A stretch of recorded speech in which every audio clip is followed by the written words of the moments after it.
Galera, se desgraça pouca não é bobagem, já que a gente tá tirando o dia pra falar muito mais da esquerda do que da direita, vamos comentar sobre essa figura bizarra que tá aqui, tá? E, assim, de um lado, nós temos um demônio que gera danos terríveis para o povo brasileiro.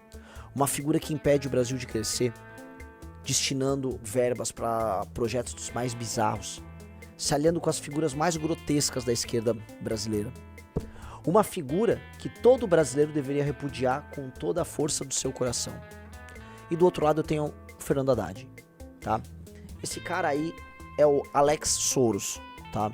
Esse cara é simplesmente o filho do demônio George Soros. O George Soros é um demônio, eu não tenho outra palavra que defina quem é o George Soros.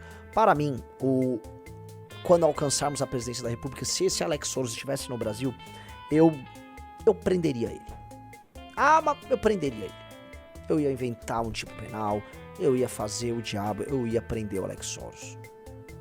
Não ia inventar nenhum tipo penal, tá? Eu tô brincando aqui, mas eu ia usar de todos os meios possíveis pra prender esse cara.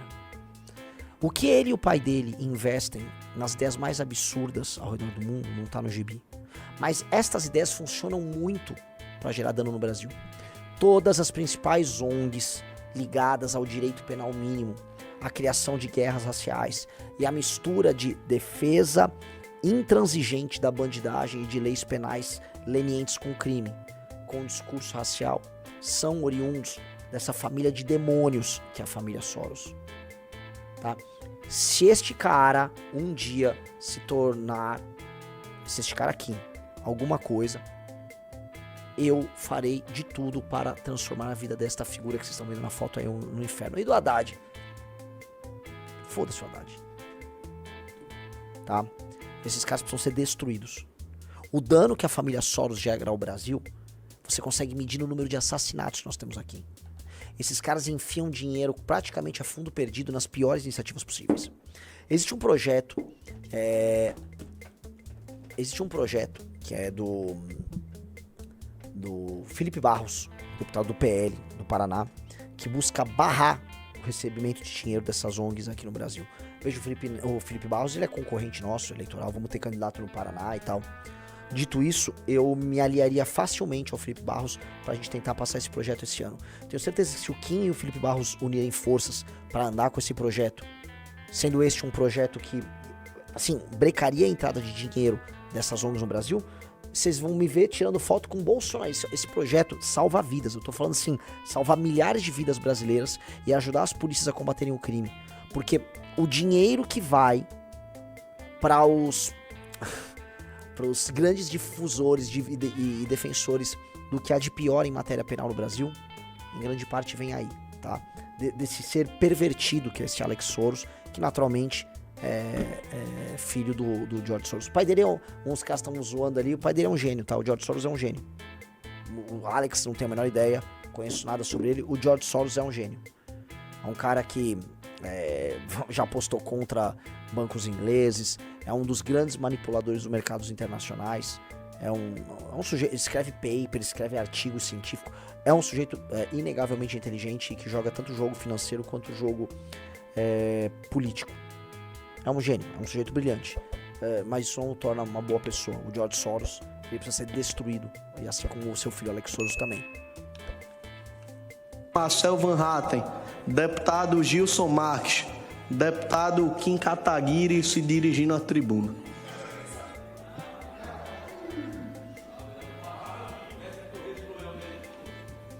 Comigo.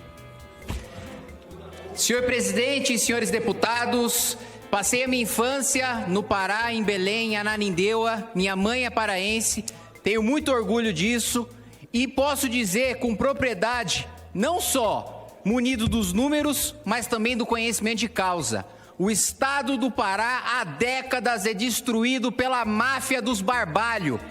E agora nós estamos expondo o desastre de miséria, de saneamento básico. 70% da população do Pará não tem saneamento básico.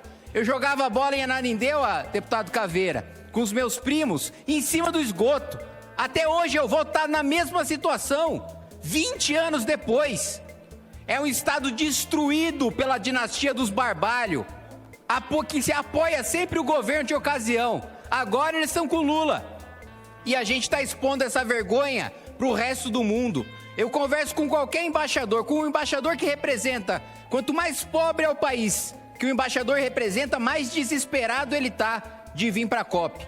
De pagar 10 mil reais por dia para o seu ministro do meio ambiente ficar num barraco. É uma vergonha internacional que a gente está passando. A destruição do Estado do Pará é um projeto de poder de longo prazo. Os barbalhos destruíram a educação, a saúde, o saneamento básico. Não tem o fundamental para o povo. E pouca gente está falando disso. Mas o acordo que está para ser votado aqui agora inclui a gente mandar 40 bilhões de reais para financiar a secretariado da ONU que vem para cá. A gente está mandando 40 bi pro...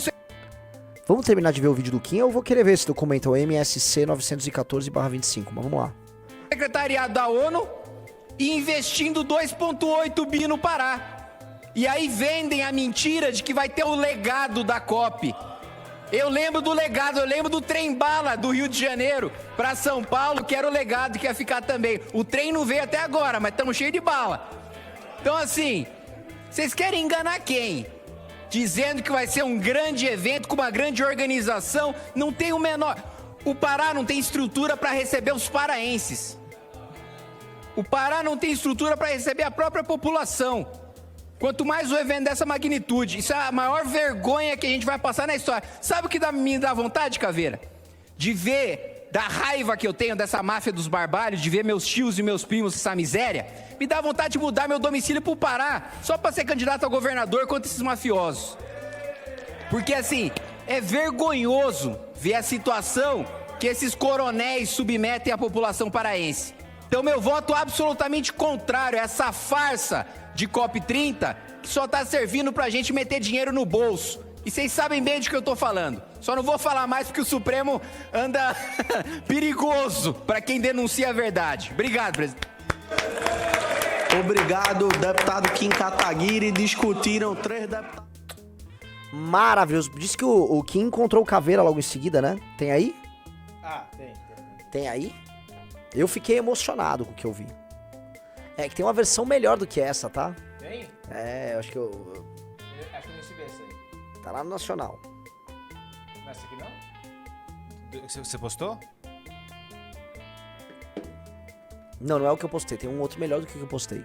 Tá, não, deixa eu procurar aqui. Muito bom. Parabéns ao Fonão, tá? Grande deputado Fonão. É o que ele mandou? É, ele mandou. É só ver o último. Pessoal, candidatura ao governo do Pará, já tô aqui com o meu vice, ó.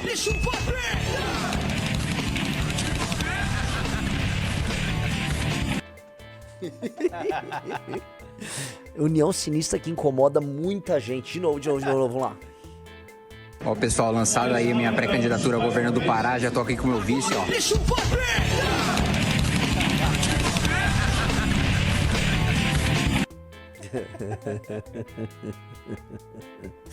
Ai. Temos aí mais polêmica? Vamos lá, vamos de polêmica. Bora aí. Bora comprar. Isso aqui vai impedir que Santa Catarina se torne um grande favelão. O maior problema de Santa Catarina hoje não é a violação dos direitos humanos contra moradores de rua, como a ministra do Lula falou, e sim o fluxo migratório desordenado, assustador, que ninguém quer falar sobre esse assunto com a complexidade que ele merece. Eu tô hoje aqui em Brasília para protocolar um projeto de lei junto com o deputado Kim Kataguiri, que controla a migração interna aqui no Brasil. O Pacto Federativo Brasileiro faz a gente pagar 2 vezes. Primeiro, Brasília arranca o imposto do catarinense e devolve menos de 50% daquilo que a gente arrecada. E segundo, a má gestão dos estados do Norte e do Nordeste, como do vagabundo do Helder Barbalho, governador do Pará, empurra a população para Santa Catarina, fugindo do caos que os políticos criaram por lá. E sabe quem paga essa conta? Você. O maior economista urbano do mundo, o professor de Harvard, Edward Glaeser, diz algo muito claro. O sucesso ou fracasso de uma cidade depende da capacidade do setor público. E os catarinenses já viram isso na prática. O que aconteceu com o nosso estado entre as décadas de 60 e 80 mostra isso muito bem. De 1960 a 1980, a cidade de Joinville, por exemplo, saltou de 70 mil habitantes para mais de 300 mil habitantes. Mas nesse mesmo período, período, a nossa infraestrutura multiplicou por mais de 10. Quando a gente pega as estradas pavimentadas, por exemplo, a gente saltou de 150 quilômetros para mais de 2.000 quilômetros. E a pergunta que eu te faço é, você acha que a gente consegue fazer isso de novo? É óbvio que não. Uma, porque o cenário econômico nacional e internacional hoje é muito diferente. A economia brasileira está completamente fragilizada e a gente prevê um colapso fiscal já em 2028. E outra é o que eu já falei para vocês. Brasília suga o imposto do catarinense. Tudo isso que eu tô falando já tá acontecendo. Na Câmara de Vereadores, a gente aprovou um empréstimo de R$500 milhão para a prefeitura conseguir construir 43 novas escolas para absorver todos os novos estudantes que a gente vai ter nos próximos anos. O Glazer avisa que os 2 primeiros sinais de uma urbanização fracassada é o congestionamento, que você, catarinense, já tá sentindo muito na pele, e desordem social, como, por exemplo, os moradores de rua. Ou seja, a merda tá começando a estourar. Pela capacidade de investimento sufocada que a gente tem, não vai dar tempo da gente expandir a infraestrutura a tempo de absorver todo esse crescimento populacional. E a única opção que resta é o controle interno de migração, caso a gente não queira que Santa Catarina exploda e os serviços públicos ficam inteiramente sobrecarregados. E isso não é invenção minha, vários países envolvidos fazem isso, como a Alemanha. E é exatamente esse o país que a gente utilizou como referência e como modelo para elaborar esse projeto de lei. O problema é que na conjuntura atual e com a Constituição atual, é muito improvável que essa lei seja aprovada. Então o que eu quero deixar muito claro aqui é que ou Santa Catarina quebra esse pacto, ou esse pacto vai quebrar Santa Catarina. Isso aqui vai impedir que Santa Catarina... Posso falar? Certíssimo. Alguém vai falar que isso aqui é polêmico, o que ele tá propondo? De países europeus à China, ou seja, tô falando de arranjos sociais, sistemas de governo completamente diferentes, a ideia de que você precisa ter um mínimo de controle na sua migração interna para não sobrecarregar serviços públicos, não favelizar, não aumentar o crime é básica. Alguém aqui, abre uma enquete, alguém aqui discorda disso? Ou seja, você constrói uma cidade, a sua cidade começa a dar certo, aí um monte de gente começa a migrar desordenadamente pra sua cidade, e a sua cidade não dá mais certo, aí você tem que se mudar da sua cidade. Você vai ser punido por criar um arranjo social vencedor? Qual o sentido disso? Abre uma enquete, por favor, disso, senhor Rafael Almeida Riso. Porque eu concordo com isso. A cidade que eu vivo, a cidade que eu nasci, São Paulo, ela foi destruída ali nesse período da ditadura militar, quando houve o famoso êxodo rural gigantesco. Muita gente veio, especialmente das regiões nordeste, um pouco da Minas também teve bastante, veio gente vindo pra São Paulo. E, cara, São Paulo não conseguiu resolver esse sobrecarregamento de gente. Não houve investimento em infraestrutura contento, não houve capacidade do Estado em atender isso, e aí você criou zonas em que as pessoas vivem mal, por vezes vivem pior, talvez, do que os lugares de origem. Crime organizado se instalou, trânsito, falta de infraestrutura e condições de vida ruim para todos, tá? Então, acho bem importante discutir isso. Isso é muito importante que se discuta, porque se não houver discussão sobre isso, a gente vai ficar sempre interditado. Não pode falar. Senão você não é xenofóbico, cara. Tá proibido. Santa Catarina quer controlar, porque hoje Santa Catarina, a menina dos olhos da migração descontrolada, não é pra paulista, não é pra carioca, não é pra ninguém. Cria-se assim, que eu acho que eu imagino que deve ser isso. A cidade tem uma demanda com pessoas com esse perfil aqui, ó. Preciso de gente, sei lá, pra trabalhar no setor de serviços, preciso de tantas pessoas pra trabalhar em tal lugar. Essa pessoa tem capacidade de sustentar e morar em algum lugar. E não, por exemplo, morar num barraco, ou construir uma favela, ou ir morar na rua. A cidade tem uma demanda, você tem o do CAGED, tem cadastro de empregos, tem banco de dados de que você precisa de emprego. É isso, cara. Não tem problema nenhum. Centro-Oeste tá passando por isso também. Isso é uma maneira,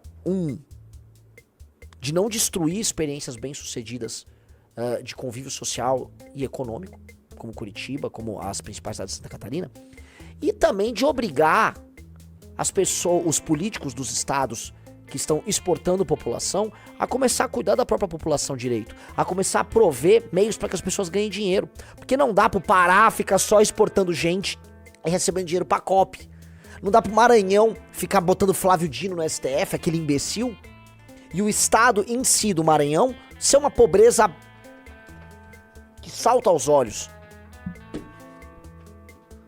E não tô nem falando da imigração desenfreada. Roraima, como colocaram aqui no chat, tá tomada de venezuelano.